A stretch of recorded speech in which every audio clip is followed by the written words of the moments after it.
و حاضرین گرامی، محترم و حاضرین گرامی، اللہ جل مجدہ الکریم کی حمد و ثنا اور نبی کائنات صلی اللہ علیہ وسلم پر لا تعداد درود و سلام کے بعد، سامعین مکرم، رجب المرجب کا ماہ مبارک اپنی آب و تاب کے ساتھ جلوہ فرما ہے۔ یہ وہ مبارک مہینہ ہے کہ جس مہینے میں اللہ تعالیٰ نے اپنے نبی صلی اللہ علیہ وسلم کو مقام و لا مقام کی سیر کا شرف بخشا، اور نبی مکرم صلی اللہ علیہ وسلم زمین اور آسمان، سدرۃ المنتہا اور اس کے بعد اللہ کے خاص قرب سے نوازے گئے۔ زمین و آسمان کی سیر کی اور اللہ کا خاص قرب حاصل کیا۔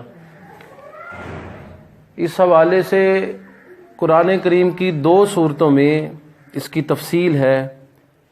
پہلی صورت جسے سورہ اسراء اور بنی اسرائیل کہا جاتا ہے، اور دوسری صورت جسے سورہ نجم کہا جاتا ہے۔ ان دونوں صورتوں میں اللہ تعالیٰ نے واقعہ معراج بیان فرمایا ہے۔ سورہ اسراء میں فرمایا سبحان الذی اسریٰ بعبدہ لیلا من المسجد الحرام الی المسجد الاقصی، پاک ہے وہ ذات کہ جو اپنے بندے کو راتوں رات مسجد حرام سے مسجد اقصی کی طرف لے گئی۔ الذی بارکنا حولہ، یہ وہ مبارک مسجد ہے کہ جس کے ارد گرد ہم نے برکتیں رکھی ہیں۔ لنوریہ من آیاتنا، سفر معراج اس لیے کروایا گیا تاکہ ہم اپنے بندے کو اپنی نشانیاں دکھائیں۔ انہ هو السمیع البصیر، بے شک اللہ کی ذات سننے والی اور دیکھنے والی ہے۔ سورہ اسراء اور سورہ بنی اسرائیل ایک ہی سورت کے دونوں نام ہیں۔ یہ مبارک سورت 15ویں سپارے کی ابتدائی صورت ہے۔ اس میں اللہ تعالیٰ نے نبی کائنات صلی اللہ علیہ وسلم کی معراج کے ابتدائی حصے یعنی اسراء کو بیان فرمایا ہے۔ معراج کے دو حصے ہیں۔ ایک حصہ ہے اسراء، مسجد حرام سے مسجد اقصی جانا، رات کے کچھ لمحوں میں یہ اسراء کہلاتا ہے، اور مسجد اقصی سے لامکان کی سیر کے لیے تشریف لے جانا یہ معراج کہلاتا ہے۔ اسراء کا ذکر تو سورۃ الاسراء بنی اسرائیل سورت میں کیا، اور معراج کا ذکر سورہ نجم میں فرمایا۔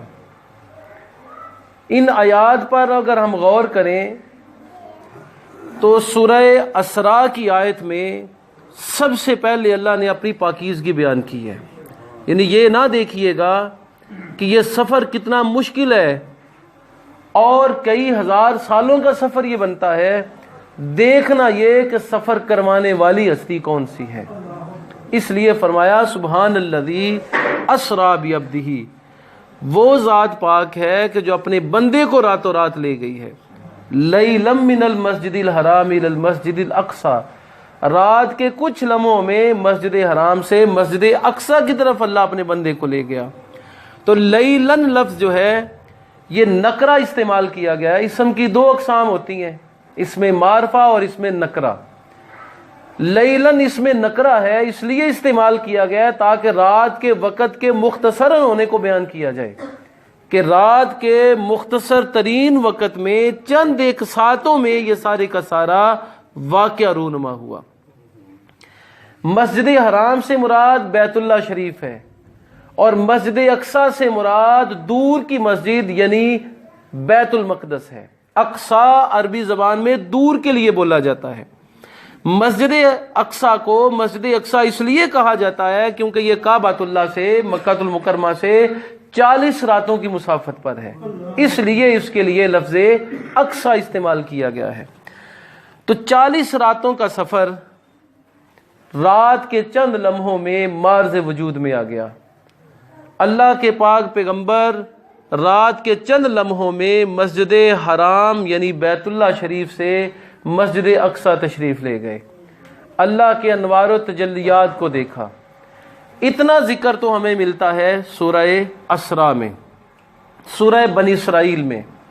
اور سورہ اسراء کی ایک خوبی یہ بھی ہے کہ یہ وہ صورت ہے کہ جسے نبی علیہ الصلوۃ والتسلیم رات سونے سے پہلے پڑھا کرتے تھے، سورہ اسراء کو اور سورہ زمر کو۔ حدیث میں آتا ہے کہ نبی علیہ السلام رات سونے سے پہلے ان دو صورتوں کو پڑھا کرتے تھے، سورہ الاسراء اور سورہ زمر۔ اسی سورہ اسراء میں ذکر آیا ہے معراج النبی کا۔ سورہ اسراء میں جس واقعہ کا ذکر ہے وہ یہ ہے کہ نبی علیہ السلام مسجد حرام سے مسجد اقصی تشریف لے گئے۔ اب اس متعلق جو احادیث ہے ان کو جب ہم پڑھتے ہیں، بخاری، مسلم اور مسند احمد بن حنبل کی احادیث، تو اس میں ہمیں یہ واقعہ ملتا ہے کہ نبی علیہ السلام فرماتے ہیں کہ میں کعبۃ اللہ میں اللہ کی بارگاہ میں حاضر تھا اور سویا ہوا تھا، فرشتہ میرے پاس آتا ہے اور وہ مجھے حالت بیداری اور حالت نیند کے دوران وہ میرے سینے کو چاک کرتا ہے، دل کو نکالتا ہے، آب زمزم سے اسے دھوتا ہے، اور پھر یہ فرشتوں کا گروہ ایک تشت، ایک پلیٹ کے اندر نورانیت، علم، حکمت لے کے میرے سینے کے اندر انڈیل دیتے ہیں، دل کو اس کی جگہ پہ رکھ دیتے ہیں اور سینے کو بند کر دیتے ہیں۔ اس معجزے کو شرح صدر کا معجزہ کہا جاتا ہے، اس معجزے کو شرح صدر کا معجزہ کہا جاتا ہے۔ شرح کہتے ہیں کھولنے کو، صدر کہتے ہیں سینے کو۔ شرح صدر نبی علیہ السلام کے سینے کے کھولنے کا واقعہ، کھولنے کا معجزہ کہ آپ علیہ السلام ہوش میں ہیں، دیکھ رہے ہیں، اور نبی علیہ السلام کے سینے کو آپ کے سامنے چاک کیا جا رہا ہے، اور قدرت ہے رب تعالیٰ کی کہ نبی علیہ السلام تکلیف بھی محسوس نہیں فرما رہے۔ قدرت ہے اللہ تعالیٰ کی کہ نبی علیہ السلام اپنی آنکھوں سے اس سارے معاملے کا معائنہ کر رہے ہیں۔ اللہ کی قدرت ہے کہ دل کو فرشتہ نکال لیتا ہے جسم اقدس سے، اور نبی علیہ السلام کی سانسیں پھر بھی چل رہی ہیں، جسم کے اندر خون پھر بھی گردش کر رہا ہے، آنکھیں پھر بھی حرکت کر رہی ہیں اور دیکھ رہی ہیں، اعضاء پھر بھی متحرک ہیں، ذہن مبارک پھر بھی کام کر رہا ہے۔ تو یہ نبی علیہ الصلوۃ والتسلیم کا ایک بہت بڑا معجزہ ہے، شرح صدر کا معجزہ۔ کئی مرتبہ نبی علیہ السلام کے سینے کو کھولا گیا۔ بچپن کی حالت میں بھی روایات میں آتا ہے کہ جب آپ سیدہ حلیمہ سعدیہ کے گھر میں تھے اس وقت بھی آپ کے سینے کو فرشتوں نے کھولا تھا، اور اسی طرح آپ کے سینے کو صاف کر کے علم و حکمت اس کے اندر انڈیل دیا تھا۔ سیدہ حلیمہ کے دیگر جو بچے تھے وہ سارے بھاگتے ہوئے آئے اور کہنے لگے کہ اماں جان، ہمارے بھائی محمد کا سینہ کسی نے کھول کے دل باہر نکال دیا اور ہمیں پتہ نہیں کہ وہ زندہ ہے کہ زندہ نہیں۔ جب سیدہ حلیمہ سعدیہ بھاگی ہوئی جاتی ہیں تو نبی علیہ السلام بالکل خوش و خرم ہوتے ہیں۔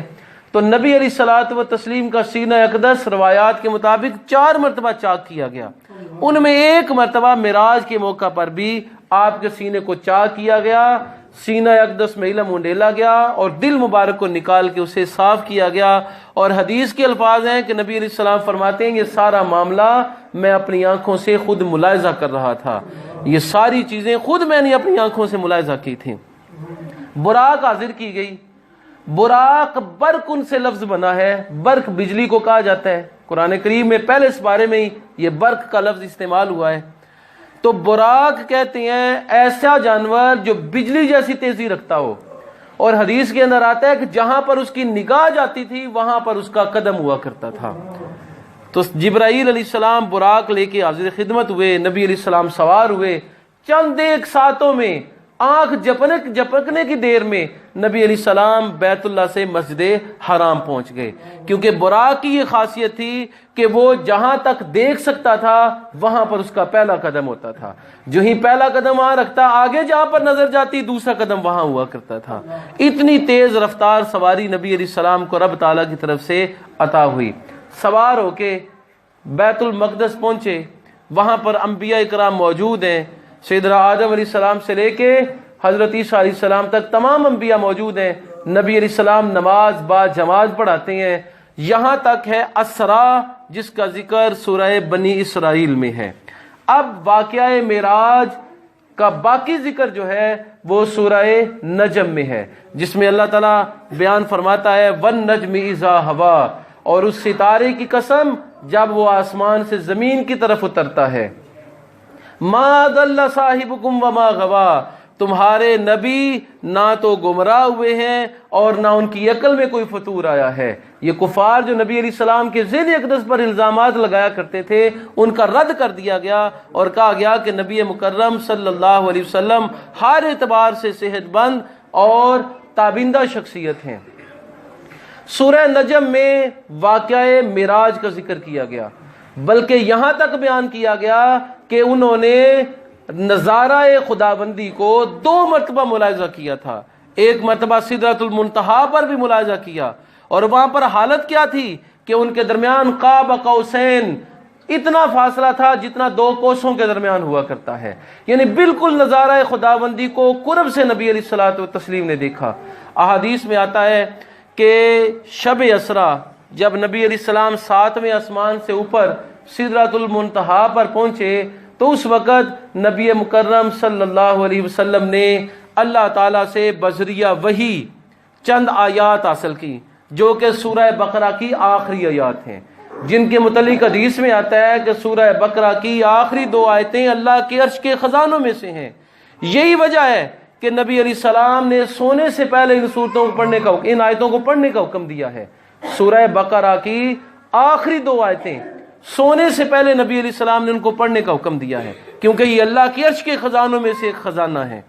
حدیث کے اندر آتا ہے یہیں پر اللہ تعالیٰ نے چند احکامات مجھے عطا فرمائے، پھر عرج بھی، مجھے مزید بلند کیا گیا، اور سدرۃ المنتہا سے بھی آگے جب خاص قرب الہی میں نبی مکرم حاضر خدمت ہوتے ہیں تو مسند احمد بن حنبل کی حدیث ہے کہ وہاں پر بغیر کسی فرشتے کے ذریعے کے براہ راست اللہ تعالیٰ اپنے پاک پیغمبر سے کلام فرماتا ہے اور نماز کا تحفہ عنایت فرماتا ہے۔ 50 نمازوں کا تحفہ ملتا ہے۔ نبی علیہ السلام اللہ سے ہم کلام ہو کر، اور حدیث کے اندر آتا ہے نبی علیہ السلام فرماتے ہیں رأیت ربی فی احسن صورہ، میں نے اپنے رب کو بڑی اچھی جلوہ گری میں دیکھا ہے، بڑی اچھی صورت میں نے اسے ملاحظہ فرمایا ہے۔ سیدہ عائشہ صدیقہ کی حدیث بعض لوگ پیش کرتے ہیں کہ سیدہ عائشہ صدیقہ نے فرمایا کہ جس نے یہ کہا کہ نبی علیہ السلام نے اللہ کو ملاحظہ کیا اس نے جھوٹ بولا۔ یہ حدیث بالکل اپنی جگہ پر صحیح ہے، کیونکہ اللہ تعالیٰ کی ذات کا احاطہ کرنا یہ نادرست ہے۔ ایسا نہیں ہو سکتا کہ کوئی بندہ، کوئی مخلوق اللہ کی ذات کا احاطہ کر لے۔ جہاں تک اللہ کے جلووں کو دیکھنے کی بات ہے تو نبی علیہ السلام نے اپنی حدیث میں اسی بات کو بیان کیا ہے کہ میں نے اللہ تعالیٰ کے خاص جلووں کو ملاحظہ فرمایا تھا، اللہ تعالیٰ کی ذات مبارکہ کا نظارہ کیا ہے۔ اب کل ذات کا نظارہ نبی علیہ السلام نے کہیں یہ دعویٰ نہیں کیا کہ میں نے اللہ کی کل ذات کا ملاحظہ، کل ذات کو ملاحظہ کیا ہے۔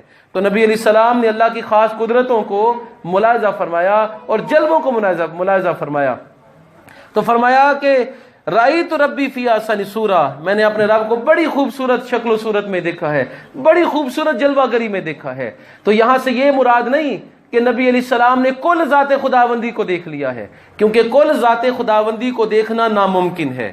اور قیامت کے دن جو مومنوں کو اللہ کی زیارت کروائی جائے گی وہ بھی اسی طرح ہوگی جس طرح نبی علیہ السلام نے فرمایا تم چاند اور سورج کو دیکھتے ہو، 14ویں رات کے چاند کو جس طرح ملاحظہ کرتے ہو، اسی طرح اللہ تعالیٰ کی جلوہ گری تمہیں قیامت کے دن نصیب ہوگی۔ اور اس کا ذکر قرآن کریم میں بھی مختلف صورتوں میں آیا ہے کہ اس وقت تم اپنے رب کو دیکھ رہے ہوگے اور چند چہرے جو ہیں وہ خوبصورت اور حشاش اور تابندہ ہوں گے، اور چند چہرے جو ہیں وہ سیاہ اور افسردہ ہوں گے۔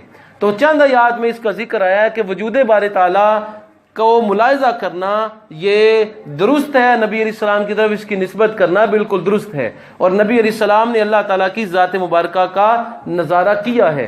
حضرت موسیٰ علیہ السلام نے اللہ کی تجلیوں کو ملاحظہ کیا، اور نبی علیہ السلام نے اللہ تعالیٰ کی ذات مبارکہ کے جلووں کو ملاحظہ فرمایا۔ نبی مکرم صلی اللہ علیہ وسلم کو بغیر کسی فرشتے کی نسبت کے، بغیر وحی کے، خاص اللہ کے قرب سے جب نمازوں کا تحفہ ملا تو حدیث کے اندر آتا ہے کہ نمازیں تھی 50۔ چھٹے آسمان پر سیدنا موسیٰ علیہ السلام سے ملاقات ہوئی، انہوں نے کہا کیا ملا ہے؟ فرمایا 50 نمازوں کا تحفہ ملا ہے امت کے لیے۔ فرمایا کہ یہ آپ کی امت پر بھاری ہوگی، میں تجربہ کر چکا ہوں بنی اسرائیل پہ، اتنی نمازیں نہیں آپ کی امت پڑھ سکے گی، تو آپ واپس جائیے۔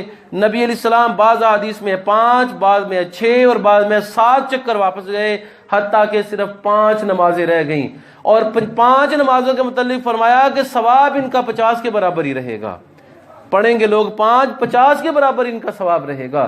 موسیٰ علیہ السلام نے کہا ایک چکر اور اللہ کی بارگاہ میں حاضر ہو جائیں، شاید اس میں کچھ مزید کمی ہو جائے۔ فرمایا اب مجھے شرم محسوس ہوتی ہے، میری امت اتنی نمازیں پڑھ لیا کرے گی۔ تو 5 نمازوں کا تحفہ بارگاہ خداوندی سے نبی مکرم صلی اللہ علیہ وسلم کو ملا۔ خاص جلووں کو ملاحظہ کیا، اللہ کی خاص قدرتوں کو دیکھا، اور حدیث کے اندر آتا ہے کہ اسی سفر معراج میں لا مکان کی سیر کرتے ہوئے نبی علیہ الصلوۃ والتسلیم نے اذان کی آواز سنی۔ ایک فرشتہ عالم غیب میں اللہ اکبر پکارتا ہے، پھر اشہد ان لا الہ الا اللہ پکارتا ہے، پھر اشہد ان محمد رسول اللہ پکارتا ہے، پھر حی علی الصلاۃ اور حی علی الفلاح پکارتا ہے۔ نبی علیہ السلام نے ابھی دنیا پر اذان نہیں ہوئی، نبی علیہ السلام نے معراج میں خود اپنے کانوں سے اذان کو ملاحظہ فرما لیا ہے، اذان کو سن لیا ہے۔ جب اذان حضرت عبداللہ رضی اللہ تعالیٰ عنہ کو خواب میں سنائی گئی، کیونکہ نماز میں پہلے الصلاۃ جامعۃ ان کے الفاظ کے ساتھ بلایا جاتا تھا کہ نماز کے لیے حاضر ہو جاؤ۔ جب صحابہ نے مشورہ کیا یا نبی اللہ کوئی علامت ہونی چاہیے، تو آپ نے مختلف صحابہ کرام سے مشورہ لیا، لیکن کوئی بھی مشورہ پسند نہ آیا۔ عبداللہ نامی صحابی نے خواب دیکھا، عبداللہ بن زید نے، کہ فرشتہ حاضر ہوتا ہے اور وہ آپ کو اذان سناتا ہے۔ تو نبی علیہ السلام کی بارگاہ میں حاضر ہوئے، فرمایا کہ یہ بلال کو اذان سناؤ۔ جب بلال رضی اللہ تعالیٰ عنہ نے اذان سیکھ لی، اذان پڑھی، تو حضرت عمر فاروق اپنی چادر کو سیڑتے ہوئے حاضر ہوئے، یا نبی اللہ یہ خواب تو میں نے بھی ملاحظہ کی ہے۔ نبی علیہ السلام نے فرمایا یہ اذان میں نے بھی آسمانوں پر سنی تھی۔ تو عمر تیرے اذان خواب میں سننے پر، عبداللہ ابن زید کے اذان خواب میں سننے پر، اور میرے آسمانوں کے سننے پر، سب میں اتفاق اور اتحاد ہے۔ اس اتفاق اور اتحاد پر میں یہ حکم دیتا ہوں کہ یہ واقعی خواب ربانی ہے، اور اس کو نماز کے لیے ہم لازم کر لیتے ہیں۔ اس وقت سے نماز سے پہلے اذان کا معاملہ مسلمانوں میں طے پایا۔ تو نبی مکرم صلی اللہ علیہ وسلم اللہ کی خاص قدرتوں کو ملاحظہ کرتے ہیں، اسی سفر معراج میں جنت کو ملاحظہ کرتے ہیں، دوزخ کو ملاحظہ کرتے ہیں، اور چند ایک چیزیں جو نبی علیہ السلام صحیح احادیث میں نبی علیہ السلام سے مروی ہیں، وہ یہ ہیں کہ نبی علیہ السلام فرماتے ہیں میں نے چند عورتوں اور مردوں کو دیکھا، ان کے سامنے صاف ستھرا کھانا بھی ہے اور گندا اور بوسیدہ گوشت بھی ہے، وہ بوسیدہ اور گندے گوشت میں منہ مار رہے ہیں اور اچھا کھانا تناول نہیں کرتے۔ میں نے جبرائیل سے پوچھا جبرائیل یہ کون بدبخت ہیں؟ عرض کیا یہ وہ لوگ ہیں کہ جو زنا کرتے ہیں اور حلال ذرائع استعمال نہیں کرتے۔ فرمایا اسی طرح نبی علیہ السلام فرماتے ہیں میں نے کچھ عورتوں کو دیکھا کہ پستانوں کے ذریعے انہیں درختوں کے ساتھ باندھا ہوا ہے اور سخت تکلیف میں مبتلا ہیں۔ جبرائیل سے پوچھا یہ کون سی عورتیں ہیں؟ عرض کیا یا نبی اللہ جو غیر محرموں سے پردہ نہیں کیا کرتی تھیں، یہ وہ عورتیں ہیں جو غیر مردوں سے پردہ نہیں کرتی تھیں۔ اسی طرح نبی علیہ السلام نے دیکھا کہ چند لوگ ہیں وہ منہ سے کچھ کھاتے ہیں اور پیٹ سے انگارے بھر کے پخانے کے راستے سے باہر نکلتے ہیں۔ تو جبرائیل سے پوچھا یہ کون بدبخت ہیں؟ عرض کیا یا نبی اللہ یہ وہ لوگ ہیں جو یتیموں کا مال کھاتے ہیں اور یتیموں پر مالی اعتبار سے ان کے ساتھ ناانصافی کرتے ہیں۔ اسی طرح نبی علیہ السلام نے فرمایا کہ میں نے چند لوگوں کو ملاحظہ کیا کہ شارعام پر انہیں سولی پر چڑھایا جا رہا ہے۔ پوچھا جبرائیل یہ کون لوگ ہیں؟ عرض کیا یا نبی اللہ جو عام لوگوں کے راستے میں تکلیف دیا کرتے تھے اور عام راستے کو آلودہ کیا کرتے تھے کہ لوگ وہاں سے گزر نہ سکیں اور گزرنے والے کو تکلیف پہنچایا کرتے تھے۔ تو نبی علیہ السلام نے چند ایک اپنی امت کے وہ معاملات بھی دیکھے جو قیامت کے بعد ان کو درپیش ہونے والے ہیں، اور آ کے امت کو آگاہ بھی کیا کہ یہ سزائیں ان گناہوں کی ہیں، ان گناہوں سے اپنے آپ کو بچانا۔ اسی طرح نبی علیہ السلام نے ملاحظہ کیا کہ چند لوگ ہیں بیج بوتے ہیں، فوراً بیج اگتے ہیں، فصل تیار ہو جاتی ہے، اسے کاٹتے ہیں، ابھی کاٹ کے فارغ نہیں ہوتے پھر فصل تیار ہو جاتی ہے، ابھی کاٹ کے فارغ نہیں ہوتے پھر فصل تیار ہو جاتی ہے۔ جبرائیل سے آپ پوچھتے ہیں جبرائیل یہ کون لوگ ہیں؟ وہ عرض کرتے ہیں یا نبی اللہ یہ اللہ کی راہ میں خرچ کرنے والے لوگوں کی مثال ہے کہ ابھی جو خرچ کیا ہوتا ہے ان کا اجر انہیں ابھی پورا نہیں ملتا، پھر اللہ تعالیٰ ان کے خرچ کے اندر مزید برکتیں نازل فرما دیتا ہے اور ان کو مزید اجر و ثواب ملتا ہے۔ یوں ایک رقم خرچ کرتے ہیں اور 700 گنا اس کا اجر و ثواب حاصل کرتے ہیں۔ تو واقعہ معراج امت مسلمہ کے نام ایک اخلاقی سبق بھی ہے، اور یہ نبی علیہ الصلوۃ والتسلیم کا ایک مبارک معجزہ بھی ہے۔ واقعہ معراج ہمیں مخاطب کر کے یہ کہتا ہے کہ نماز اللہ نے تم پہ بطور تحفہ تمہارے لیے بیچی ہے اور تم پر لازم کی ہے، اس کی ادائیگی کرنی ہے۔ اور یہ زنا اور یتیموں کا مال اور شارع عام کو لوگوں کے لیے روکنا اور تکلیف کا باعث بننا، اور اسی طرح لوگوں کے لیے اذیت کا باعث بننا، یہ بڑے بڑے برے اعمال ہیں، ان سے اپنے آپ کو بچانا ہے۔ اللہ تعالیٰ مجھے اور آپ کو عمل کی توفیق مرحمت فرمائے، فلسفہ معراج کو سمجھ کر اس پر عمل کی توفیق مرحمت فرمائے، ہم سب کا خاتمہ بالخیر فرمائے، نبی علیہ السلام کی پکی سچی محبت و غلامی اور اتباع نصیب فرمائے۔ وآخر دعوانا ان الحمد للہ رب العالمین۔